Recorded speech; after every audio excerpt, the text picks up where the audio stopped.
बिस्मिल्लाहिर्रहमानिर्रहीम। रब्बि श्रह ली सदरी व यस्सिर ली अमरी वहलुल उक़दतम मिन लिसानी यफ़क़हू क़ौली rabbi ज़िदनी। Dear students, last time हम डिस्कस कर रहे थे मर्चेंडाइजिंग बिजनेस के हवाले से। मर्चेंडाइजिंग बिजनेस की जो मर्चेंडाइजिंग एक्टिविटीज़ है उसके हवाले से हम डिस्कस कर रहे थे।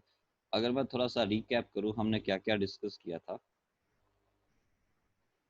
हमने पढ़ा था सबसे पहले मर्चेंडाइजिंग एक्टिविटीज़ किन बिजनेस के मुतालिक होती है, वो मैंने बताया मर्चेंडाइजिंग बिजनेस के मुतालिक होती है। फिर मैंने आपसे डिस्कस किया था कि मर्चेंडाइजिंग बिजनेस का एक साइकिल होता है जिसे कहते हैं ऑपरेटिंग साइकिल। इससे क्या मुराद है और उसके कौन कौन से स्टेप है।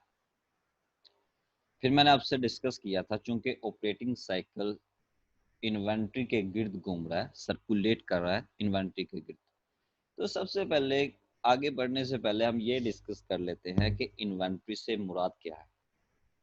वो मैंने आपको 3 कैरेक्टरिस्टिक बताई कि इन्वेंट्री किससे कहते हैं और इन्वेंट्री से किन किन चीज़ों पे मुश्तमिल होती है। फिर मैंने आपको बताया मैन्युफैक्चरिंग बिजनेस में 3 किस्म की इन्वेंट्री होती है और ट्रेडिंग बिजनेस में एक किस्म की इन्वेंट्री होती है। फिर मैंने आपको बताया जब इन्वेंट्री हमारे पास आती है या हम अब बनाते हैं या प्रोड्यूस करते हैं, या सारी मर्चेंडाइजिंग बिजनेस है, इसमें हम इन्वेंट्री परचेज करेंगे। जब इन्वेंट्री हम परचेज करते हैं तो वो कौन से 2 सिस्टम होते हैं जिस सिस्टम के तहत हम इन्वेंट्री रिकॉर्ड करते हैं, उसको हमने 5-6 पॉइंट्स डिस्कस किए थे, बड़े इंपॉर्टेंट। मेरा ख्याल आप इसको डिस्कस करके आए होंगे, मतलब इसको देख के आए होंगे। हमारा अगला जो टॉपिक है वो ये है कि अब एंट्रीज क्या होंगी इन इसी ऑपरेटिंग साइकिल के गिर्द रहते हुए। मतलब हम जब इन्वेंट्री परचेज करेंगे फिर क्या एंट्री पास होगी, सेल करेंगे क्या एंट्री पास होगी। तो मैं आपके सामने 2 सिस्टम आपके सामने रखे हुए। इसका मतलब है अगर परपेचुअल इन्वेंट्री सिस्टम होगा तो फिर क्या एंट्री पास होगी, वो डिफरेंट होगी। पीरियोडिक इन्वेंट्री सिस्टम में एंट्री डिफरेंट होगी। आइए इन 2 सिस्टम के गिर्द घूम रहते हुए, अगर जिसको ये एंट्रीज आ गई, इसी एंट्रीज के गिर्द पहले हमारे मेन जो क्वेश्चंस हैं, यानी आधा जो चैप्टर है इन एंट्रीज के गिर्द घूमता है। अगर आपको ये एंट्रीज आ गई तो इसका मतलब है आपको आधे जो न्यूमेरिकल्स हैं इस चैप्टर के वो आपकी गिरफ्त में है। तो सबसे पहले जो एंट्री में यह लिखने लगा, नंबर 1, पहले नंबर पे जब इन्वेंट्री परचेज की जाएगी, व्हेन इन्वेंट्री इज परचेज्ड, तो मैंने इसके 3 कॉलम बनाए हैं आपके। इवेंट का मतलब ट्रांजैक्शन क्या होगी, और परपेचुअल इन्वेंट्री सिस्टम में रहते हुए क्या एंट्री पास करेंगे, और पीरियोडिक इन्वेंट्री सिस्टम में रहते हुए क्या एंट्री पास करेंगे सेम इवेंट की।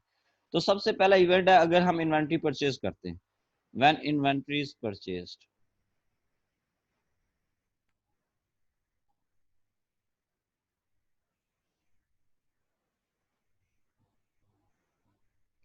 तो पहला इवेंट है जब इन्वेंट्री परचेज की जाएगी तो क्या एंट्री पास होगी। मैंने आपको बताया था परपेचुअल इन्वेंट्री सिस्टम में इन्वेंट्री को एज एन एसर के तौर पे रिकॉर्ड करते हैं, एसर के तौर पे ट्रीट करते हैं।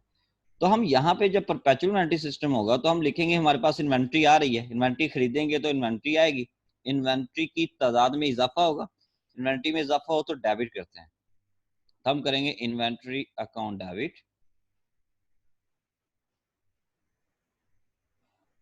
ये डेबिट, ठीक है। और अगर आपने उधार खरीदी है तो अकाउंट पेबल क्रेडिट हो जाएगा, अगर उधार खरीदी है लायबिलिटी में इजाफा होगा। और अगर नगद खरीदी है तो कैश आ जाएगा, मैं दोनों लिख देता हूँ, कैश भी या कैश या वो, डिपेंडिंग अपॉन द सर्कमस्टांसेस। ये जो मैंने इन्वेंट्री लिखा है इससे मुराद डेबिट है, अकाउंट पेबल जो दूसरे नंबर पे लिखा है जो जगह छोड़ के, इससे मुराद क्रेडिट है। तो इसको मैं इस तरह खत्म करता हूँ, एक एंट्री। तो ये है परपेचुअल इन्वेंट्री सिस्टम। अगर यही एंटी पीरियोडिक इन्वेंट्री सिस्टम में है तो आपको पता है, मैंने आपको बताया था पीरियोडिक इन्वेंट्री सिस्टम की खसूसियत ये है कि उसमें इन्वेंट्री जब खरीदते हैं तो एक्सपेंस के तौर पे लिखा जाता है। ये मैंने आपको पिछली दफा बताया, आपने रिकॉर्ड भी किया होगा। तो इसका मतलब है जब पीरियोडिक इन्वेंट्री सिस्टम में खरीदेंगे तो इन्वेंट्री नहीं लिखेंगे, हम लिखेंगे ये इन्वेंट्री का लफ्ज है असर के तौर पे लिखा जा रहा है, हम यहाँ पे लिखेंगे परचेजेस। अगर पीरियोडिक इन्वेंट्री सिस्टम आप मेंटेन करें तो हमें यहाँ परचेजेस एक्सपेंसेस के तौर पे लिखना पड़ेगा, परचेजेस एक्सपेंस। और आपको याद है पिछले सेमेस्टर में हम परचेजेस ही लिखते थे, तो हम अज्यूम किया हुआ था कि ये पीरियोडिक इन्वेंटरी सिस्टम है। परचेज एक्सपेंस डेबिट उसी तरह अगर नगद खरीदी है, उधार खरीदी है तो अकाउंट्स पेबल, और अगर आपने नगद खरीदी है तो कैश अकाउंट क्रेडिट हो जाएगा। और इसी तरीके से ये पहला जो प्रोसेस है वो कंप्लीट हो चुका है। यानी अगर हम इन्वेंट्री खरीदते हैं, परपेचुअल इन्वेंट्री सिस्टम है तो इसमें एंट्री होगी इन्वेंट्री अकाउंट डेबिट और अकाउंट्स पेबल। और अगर पीरियोडिक इन्वेंट्री सिस्टम है तो purchase expense account debit, accounts payable या कैश अकाउंट। मेन फर्क दोनों में है डेबिट पे, एक में इन्वेंट्री डेबिट हो रही है और दूसरे में परचेज एक्सपेंस डेबिट हो रहा है। अच्छा, क्वेश्चन में अगर ये लिखा जाए इन्वेंट्री हमने खरीदी है तो क्वेश्चन में ये भी बताया जाएगा ये सिस्टम कौन सा है। अगर लिखा हो ये परपेचुअल इन्वेंट्री सिस्टम है तो आपने ये वाली एंट्री करनी है। अगर क्वेश्चन में लिखा हुआ है कि ये आपने पीरियोडिक इन्वेंट्री सिस्टम के तहत एंट्रीज पास करनी है तो फिर आपने ये एंट्री पास करनी है। ठीक है, वो क्वेश्चन में आपको बता देगा कि कौन सी एंट्री पास करनी है और सिस्टम कौन सा है। तो इस तरह हमें वहां से अंदाजा हो जाएगा कि हमने एंट्री कौन सी पास करनी है। अच्छा जी, दूसरी एंट्री, दूसरा इवेंट क्या हुआ। एक तो इवेंट ये हो गया, नंबर 2 इवेंट, सॉरी ये नंबर 2 इवेंट, अगर इन्वेंट्री हम सेल करते हैं, when inventory is sold, when inventory is sold. और मैंने आपको पढ़ाया था लास्ट लेक्चर में कि जब इन्वेंट्री सेल हो जाएगी तो हम दो एंट्रीज पास करते हैं परपेचुअल इन्वेंट्री सिस्टम, जबकि पीरियोडिक में एक एंट्री पास करते हैं। परपेचुअल में जो पहली एंट्री होती है वो अपनी लागत रिकॉर्ड करने की एंट्री पास होती है। जो चीज हम बेच रहे हैं उसकी हमारे नजदीक कॉस्ट क्या है, लागत क्या थी, जिस प्राइस, यानी एक तो सेल प्राइस होगी ना। जिस तरह मैं यहाँ पे एग्जांपल के तौर पे आपको लिखता हूँ, एक मिनट, यहाँ पे आप अपर साइड पे देखें, यहाँ पे सपोज 800 की चीज 1200 की बेची, तो एक तो ये कॉस्ट रिकॉर्ड करने की एंट्री है, ये सीजीएस जिसे हम कहते हैं। और एक जो है वो सेल प्राइस रिकॉर्ड करने की एंट्री है, यानी जो माल बेच रहे हैं उसकी अब हमारे पास, हमारे नजदीक उसकी लागत क्या थी, उसे कहते हैं कॉस्ट ऑफ गुड्स सोल्ड। क्या कहते हैं? तो पहली एंट्री होगी cost of goods sold account debit, ये एक्सपेंस है, cost of goods sold account debit.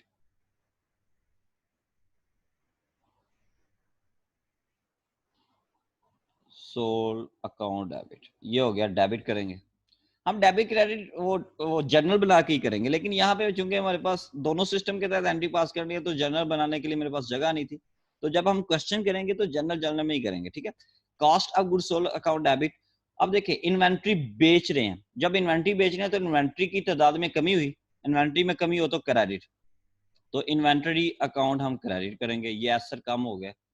Inventory account, inventory बेच दी है, तो यहाँ पे देखिए इन्वेंट्री बेचकर कॉस्ट ऑफ गुड्स सोल्ड में कन्वर्ट करें, यानी इन्वेंट्री खत्म होके एक्सपेंस में कन्वर्ट हो रही है, एसर खत्म होके एक्सपेंस में कन्वर्ट हो रहा है। तो कॉस्ट ऑफ गुड्स सोल्ड का मतलब है वो चीजें जो हमने बेची हैं उसकी अपनी लागत क्या है, कॉस्ट ऑफ गुड्स सोल्ड। जो चीजें बिक रही हैं उसकी कॉस्ट क्या थी, ये एक्सपेंस हो गया ना, पहले एसर रिकॉर्ड किया था, पहले वाली एंट्री में देखें। अगर यहाँ पे ये इन्वेंट्री डेबिट कर रहे हैं, इन्वेंट्री डेबिट, लेकिन दूसरी एंट्री में क्या हुई, इन्वेंट्री खत्म होके किस में कन्वर्ट हुई, कॉस्ट ऑफ गुड्स सोल्ड में, एक्सपेंस में कन्वर्ट होगी। तो ये cost of goods sold expense है, याद रखिएगा, ये आपको एमसीक्यूज में बड़ी चीजें काम आएंगी, मैं बता रहा हूँ साथ। इन्वेंट्री एसर के तौर पे, cost of goods sold expense के तौर पे हमने लिखा हुआ, तो ये भी नोट करते जाना आपने चीजें, जब लेक्चर आप दोबारा सुनेंगे या साथ साथ अगर आप नोट कर रहे हैं। तो पहली एंट्री तो होगी ये, इन्वेंट्री जब सेल होती है तो दो एंट्री पास होती हैं। तो एक तो एंट्री मैंने ये कर दी कॉस्ट ऑफ गुड्स सोल्ड, इसको मैं इस तरह करता हूँ, छोटी लाइन लगा देता हूँ ताकि एक, ये है फर्स्ट एंट्री। दूसरी एंट्री एक और पास होगी, 800 की चीज 1200 में बेची, तो बेचने की एंट्री क्या है, तो या तो चीज हम नगद बेचेंगे, अगर नगद बेचेंगे तो हमारे पास कैश आएगा, कैश अकाउंट, या उधार बेचेंगे, उधार बेचेंगे तो अकाउंट रिसीवेबल। याद रहे हमने पिछले सेमेस्टर में हमने पढ़ा था इसकी एंट्री, तो account receivable account debit, receivable account debit और सेल्स अकाउंट क्रेडिट। आपको याद है चीजें बिक गई, सेल्स, बिकने के अमल को सेल्स कहते हैं, सेल्स में इजाफा हो, सेल्स में इजाफा हो तो क्रेडिट, तो सेल्स अकाउंट, ये दो एंट्रीज पास हो गई। ये किस में होंगी? Perpetual inventory system. Periodic inventory system में एक सीजीएस को रिकॉर्ड नहीं करते। मैंने आपको बताया सीजीएस को रिकॉर्ड कब करते हैं? जाके एंड पे, जब फिजिकल काउंटिंग होती है। तो पहली एंट्री इसमें नहीं होती, तो दूसरी एंट्री इसमें होगी पीरियोडिक इन्वेंटरी सिस्टम में। यही सेव कैश या अकाउंट रिसीवेबल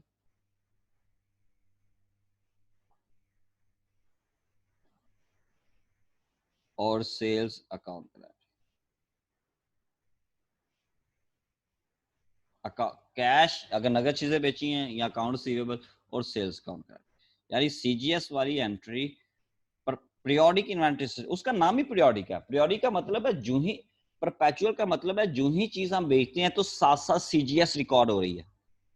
पीरियोडिक का मतलब है साथ साथ पीरियोडिक एक ही दफा रिकॉर्ड करेंगे। यानी ये सारा हिसाब किताब सीजीएस का, कितने का माल हमारे पास बिक गया, सिर्फ हम ये रिकॉर्ड करेंगे कितने का बेचा, लेकिन कितनी लागत का बेचा, हमारे पास उसकी कॉस्ट क्या थी, जो चीज, वो हम साथ साथ रिकॉर्ड नहीं करते पीरियोडिक में। वो एंड पे जब चीजें गिनते हैं, फिजिकल काउंटिंग होती है एंड पे जाके, तो वहां पे जाके हिसाब किताब होगा। अच्छा जी, ये हो गया दो इवेंट। अब तीसरा इवेंट जो है वो मैं आपके सामने यहाँ पे लिखने लगा हूं कि तीसरा इवेंट होगा अगर हम अकाउंट्स पेबल अदा कर देते हैं। ठीक है, ये तीसरा इवेंट मैं यहाँ पे लिखने लगा हूं, number 3, when accounts payable are paid.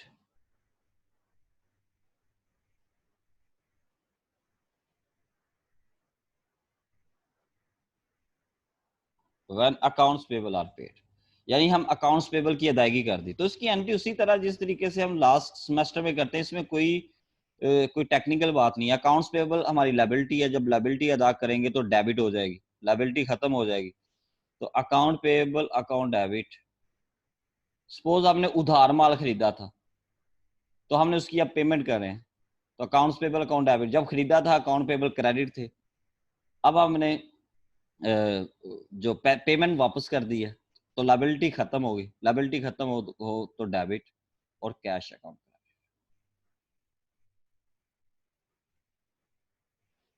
ये है परपेचुअल। पीरियोडिक में भी यही एंट्री है, इसमें कोई सिस्टम नहीं है कि भाई पीरियोडिक में कुछ और होगी, नहीं, अदायगी की same entry, account payable account debit और कैश अकाउंट।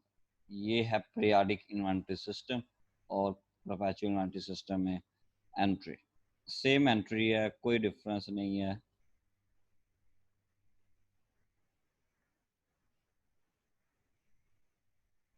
नंबर 4 इवेंट, अगर चीज हमने उधार बेची है तो उसकी कलेक्शन हो गई, इससे रिवर्स है, कलेक्शन ऑफ अकाउंट रिसीवेबल,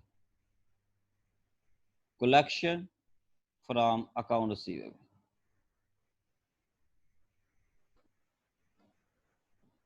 यानी हमने पिछले पैसे मिल गए, उधार चीज बेची थी उसकी पेमेंट मिल गई है।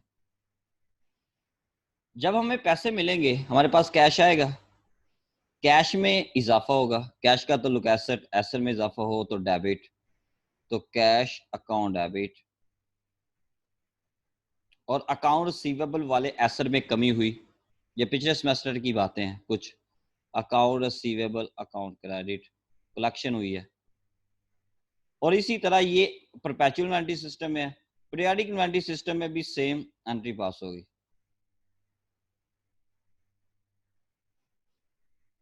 कैश अकाउंट डेबिट और अकाउंट रिसीवेबल अकाउंट। तो ये दोनों सिस्टम में सेम एंट्री है, दोनों सिस्टम, चाहे वो पीरियोडिक इन्वेंटरी सिस्टम है, परपेचुअल इन्वेंटरी सिस्टम है, कलेक्शन और पेमेंट की दोनों सिस्टम में सेम एंट्रीज पास है। तो जी ये हो गया, 4 इवेंट हुए। ठीक है, अब 5वें नंबर पे मैं लिखने लगा हूं पीरियोडिक इन्वेंटरी और परपेचुअल इन्वेंटरी सिस्टम में जो फर्क है।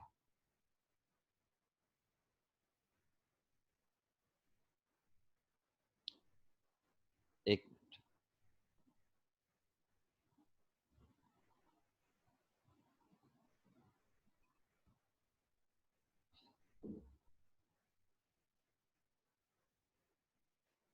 अच्छा जी, वो है नंबर 5, क्लोजिंग एंट्रीज। एक मिनट, इसको राइट से लिखना। Number 5, to close, to record, इसको रिकॉर्डिंग भी कहते हैं, टू रिकॉर्ड और close CGS.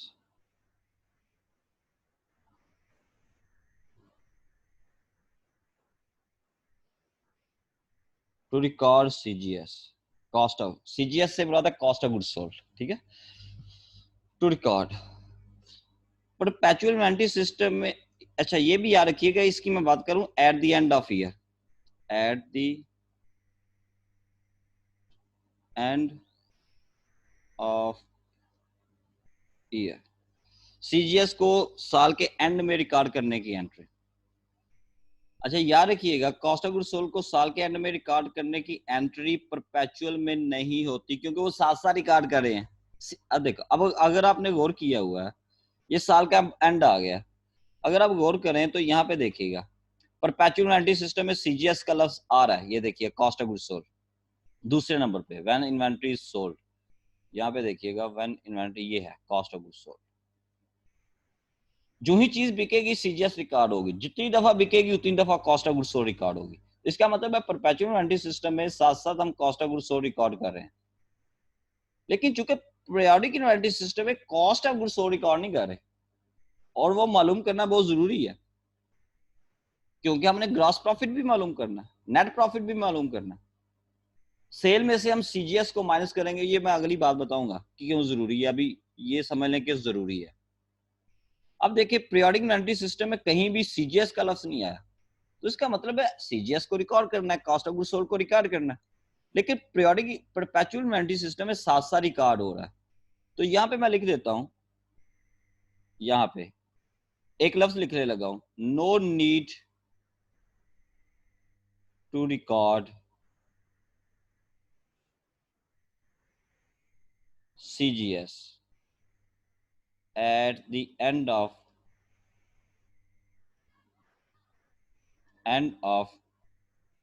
accounting period.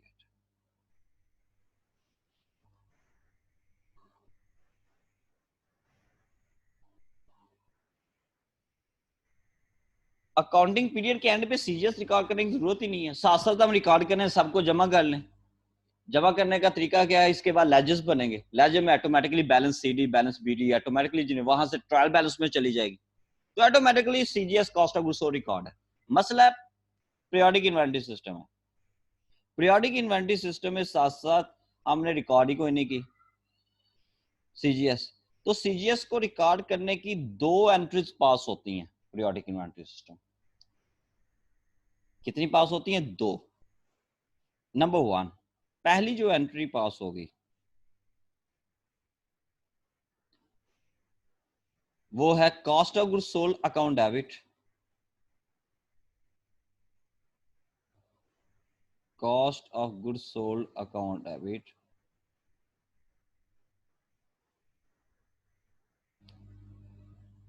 Opening inventory account credit. मैं इसको समझाता हूं, ये जो टेक्निकल ये है आखिरी entry, opening inventory account credit और परचेजेस एक्सपेंस अकाउंट क्रेडिट।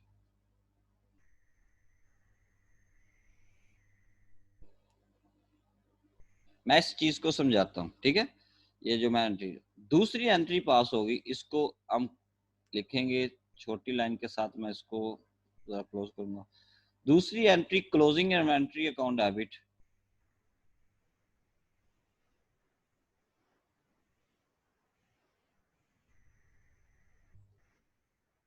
और cost of goods sold account credit.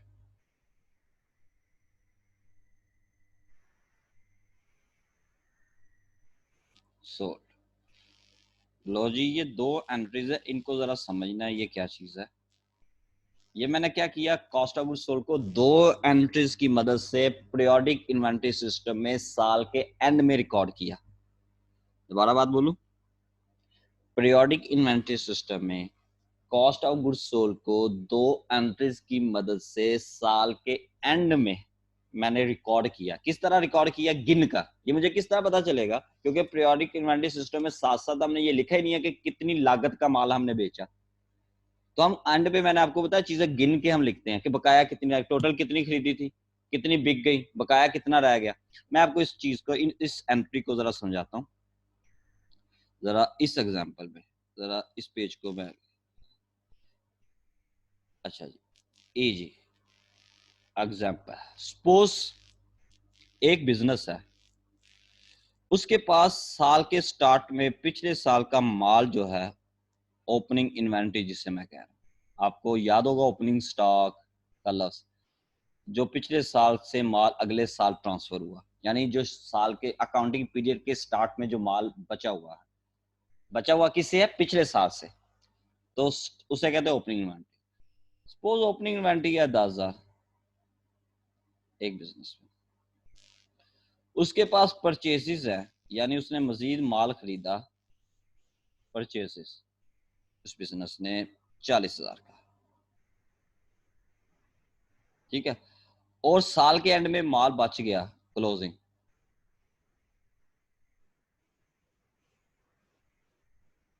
Closing inventory आप कह लें ये है 5,000 का माल कॉस्ट का। अब अगर मैं आपसे कहूं, जरा गौर से बात सुननी है, इससे फार्मूला भी समझना आपको। कॉस्ट ऑफ गुड्स सोल्ड को मालूम करने का एक फार्मूला भी है, एंट्रीज की मदद से भी मालूम कर सकते हैं। ये फार्मूला मैं बताने लगा, गौर से सुनना आपने, इससे आपको एंट्री भी समझ लग जाएगी। अगर मैं कहूं कि इस बिजनेस ने कितनी मालियत का माल बेचा, कितनी लागत का माल बेचा, हमारे पास 3 कंडीशन है, ओपनिंग इन्वेंट्री है, परचेजेस है और क्लोजिंग इन्वेंट्री है। हमें वो कह रहा है कॉस्ट ऑफ गुड्स सोल्ड मालूम करें, यानी हमें डिटरमिन क्या करना है? Cost of goods sold.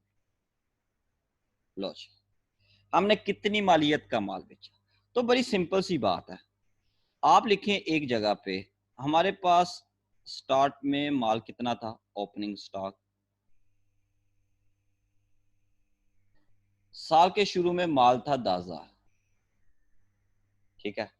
मजीद माल कितना खरीदा जनाब? आप इसको ऐड कर लें, यानी टोटल माल पहले मालूम कर लें, टोटल है कितना था। तो टोटल के लिए मैंने क्या किया, पहले किया ऑलरेडी कितना माल था 10,000 का, और कितना माल खरीदा 40,000 का। टोटल माल हमारे पास टोटल है कितना था, पहले वो मालूम कर लें, 50,000 का था टोटल। इस चीज को कहते हैं, 50,000 को कहते हैं cost of goods available for sale. क्या कहते हैं? Cost of goods available for sale, for sale, cost of goods available for sale 50,000, यानी cost of goods sold available, दस्तयाब है, फॉर सेल, यानी ये वो कीमत है, जो टोटल माल है जो हम सेल कर सकते हैं। किस तरह? 10,000 का पिछले साल का था, 40,000 का अभी खरीदा है, तो टोटल हो गया 50,000। ये वो टोटल माल है जो हम, हमारे पास है इस वक्त, ठीक है। अच्छा, अगर मैं आपको कहूँ ये कितने का बेचा माल टोटल, तो टोटल तो 50,000 था। सिंपल सी बात है, एक हमने मालूम करना है टोटल हमने इस साल कितनी लागत का माल बेचा।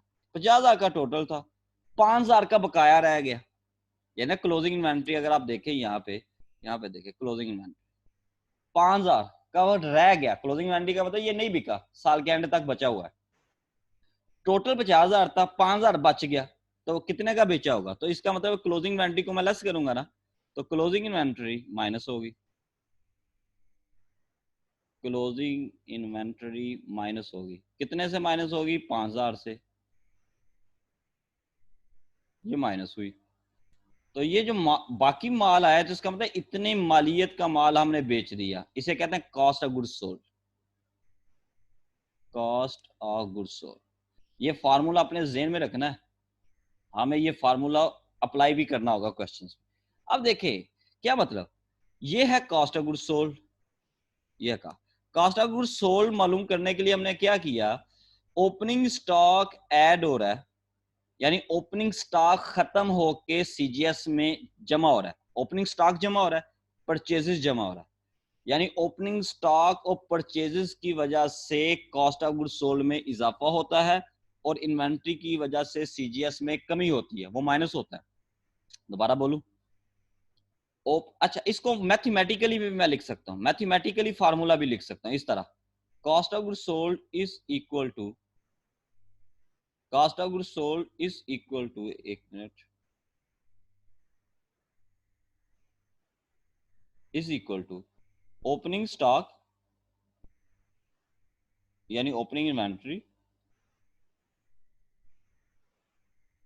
Plus purchases minus closing inventory. यही फार्मूले में हमने किया, यही काम किया, क्लोजिंग इन्वेंट्री, क्लोजिंग इन्वेंट्री।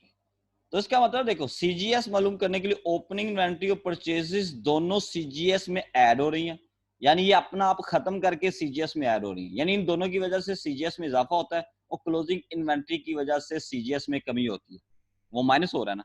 यही चीज जरा एंट्रीज में देखें, याद रखिएगा, ओपनिंग इन्वेंट्री और परचेजेस की वजह से सीजीएस में इजाफा होता है, यही चीज देखिए। ओपनिंग इन्वेंट्री खत्म हो गई, ये देखिए माइनस हो गई, किस में कन्वर्ट हो गई है, कॉस्ट ऑफ गुड्स सोल्ड में। परचेजेस खत्म होके किस में कन्वर्ट होगी, कॉस्ट ऑफ गुड्स सोल्ड में।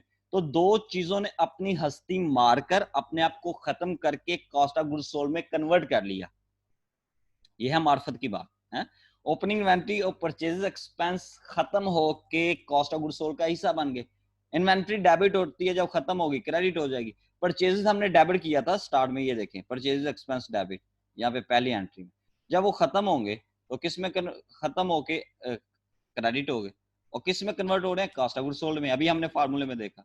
और क्लोजिंग इन्वेंट्री की वजह से कॉस्ट ऑफ गुड्स सोल्ड कम होती है, तो ये देखिए सीजीएस मैंने क्रेडिट की, क्योंकि उसकी वजह से जितना माल बकाया रह गया है, ठीक है, जितना माल बाकी रह गया है उसकी वजह से सीजीएस में कमी वाकई होगी। अगर माल ज्यादा रह जाता तो उतना कम माल हमने बेचा होता, तो ठीक है, ये दोनों रेसिप्रोकल है ना, एक दूसरे का उल्टा है, या माल बेच सकते हैं या माल नहीं बेच सकते, जितना माल नहीं बेचा होगा, ठीक है, तो उसकी वजह से सेल कम होगी, यानी सेल किया हुआ माल फिर कम हो जाएगा। तो कह लें कि क्लोजिंग इन्वेंट्री जितनी बढ़ती जाएगी उससे कॉस्ट ऑफ गुड्स सोल्ड कम होती जाएगी। ये आज सारी बातें अपने ज़हन में रखनी है, इससे बड़े एमसीक्यूज जनरेट हो सकते हैं। ओपनिंग इन्वेंट्री परचेज एक्सपेंस की वजह से सीजीएस में इजाफा होता है, क्लोजिंग इन्वेंट्री की वजह से सीजीएस में कमी होती है। जितनी क्लोजिंग इन्वेंट्री ज्यादा होगी उतनी कॉस्ट ऑफ गुड्स सोल्ड में कमी वाकया होगी, ठीक है। इसको मैंने एक फार्मूले की शक्ल में लिखा हुआ है, ये देखिएगा, ये फार्मूला आपने दोनों, ये एक मैंने लिखा वैसे स्टेटमेंट की सूरत में, इसको आपने याद भी करना है, ठीक है, इस फार्मूले को। और दूसरा मैंने इसको मैथमेटिकल इक्वेशन में लिख दिया। क्वेश्चन में बॉस का क्वेश्चन पूछेगा, हमें क्वेश्चन में ओपनिंग इन्वेंट्री दी होगी, परचेज दी होगी, क्लोजिंग इन्वेंट्री, हमें कहेगा सीजीएस मालूम करें, तो हम ये मैथमेटिकल इक्वेशन अप्लाई करेंगे। या वो क्या क्वेश्चन में पूछेगा, या सीजीएस दी होगी, ओपनिंग इन्वेंट्री मिसिंग होगी, परचेज दी होगी, क्लोजिंग इन्वेंट्री दी होगी, तो इसका मतलब है एक है क्लोजिंग इन्वेंट्री, एक है कॉस्ट ऑफ गुड्स सोल्ड, दूसरा है ओपनिंग इन्वेंट्री, तीसरा है परचेसेस और चौथा है क्लोजिंग इन्वेंट्री। तीन चीजें दी हो, चौथी चीज हमने मालूम करनी हो तो इस सिंपल फार्मूले की मदद से हम मालूम कर सकते हैं। तो एंट्रीज के साथ साथ ये जो ऊपर एंट्रीज हैं और ये फार्मूला है, ये बुनियाद है, ये जो हम क्वेश्चन करेंगे। दूसरी बात एक और, ये तो एंट्रीज का यहां तक मैं देख एक मिनट जरा गो थ्रू कर लूं कोई एंट्री रह तो नहीं गई। हमने सबसे पहले एंट्री की, एक मिनट,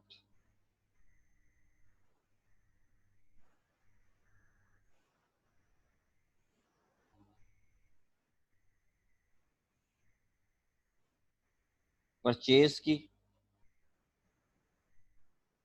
एक हमने की सेल की, एक कलेक्शन, सारी हो गई है मेरा ख्याल कंप्लीट हो गई है।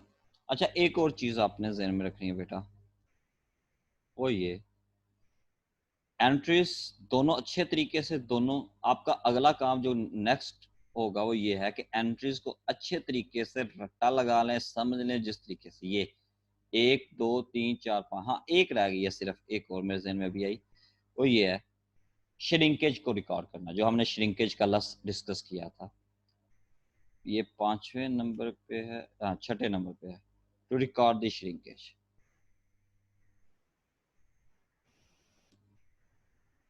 To record shrinkage. श्रिंकेज का मतलब आपको मैंने लास्ट टाइम भी समझाया था कि अगर परपेचुअल इन्वेंटरी सिस्टम में श्रिंकेज की कॉन्सेप्ट आता है, पीरियोडिक में नहीं आता, परपेचुअल में आता है। ये याद रखना, नोट करते जाएं। किसमें आता है श्रिंकेज का लफ्ज? परपेचुअल में। पीरियोडिक में श्रिंकेज का लफ्ज नहीं आता। जब परपेचुअल इन्वेंटरी सिस्टम में अकाउंटिंग रिकॉर्ड और फिजिकल काउंटिंग में डिफरेंस आ जाए, यानी हमारे रिकॉर्ड के मुताबिक इन्वेंटरी ज्यादा है, जबकि हमने इन्वेंटरी गिनी तो वो कम निकली, तो जो डिफरेंस है वो श्रिंकेज है। अगर श्रिंकेज आ गया, इसका मतलब श्रिंकेज की एंट्री तो पीरियोडिक में होगी नहीं, क्योंकि उसमें सीजीएस का तो रिकॉर्ड है ही नहीं हमारे पास, एंड पे जाके आता है। तो इसका मतलब है, सबसे पहले मैं पीरियोडिक में लिख लूं, 1 minute. No entry is recorded.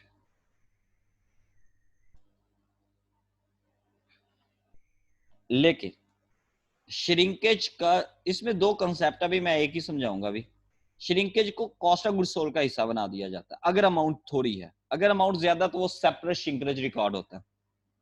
यानी आप समझ लें, श्रिंकेज की वही एंट्री है जो सेल करने वाली एंट्री थी, जो सीजीएस को रिकॉर्ड करने वाली एंट्री थी परपेचुअल में। ये देखें ऊपर वाली, तो एक याद करेंगे तो दोनों याद होंगे। ये ऊपर वाली जो हमें हाईलाइट किया हुआ, cost of goods sold account debit inventory credit, तो जितनी अमाउंट कम होगी वो कॉस्ट ऑफ गुड्स सोल्ड में हम कन्वर्ट कर लेते हैं।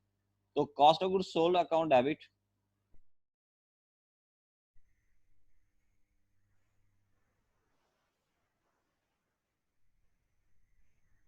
और इन्वेंट्री कम हो गई है, श्रिंक हो गई है, इन्वेंट्री चोरी हो गई है किसी वजह से, तो इन्वेंट्री अकाउंट कहलाएगा। ये लास्ट लेक्चर में मैंने बताया था, जिन लोगों को भूल गया वो लास्ट लेक्चर सुना होगा आपने, श्रिंकेज का कॉन्सेप्ट मैंने बताया था। तो ये है श्रिंकेज। और ये भी इसी पे नहीं रहना, अगर अमाउंट ज्यादा है तो उसकी एंट्री सेपरेट होगी।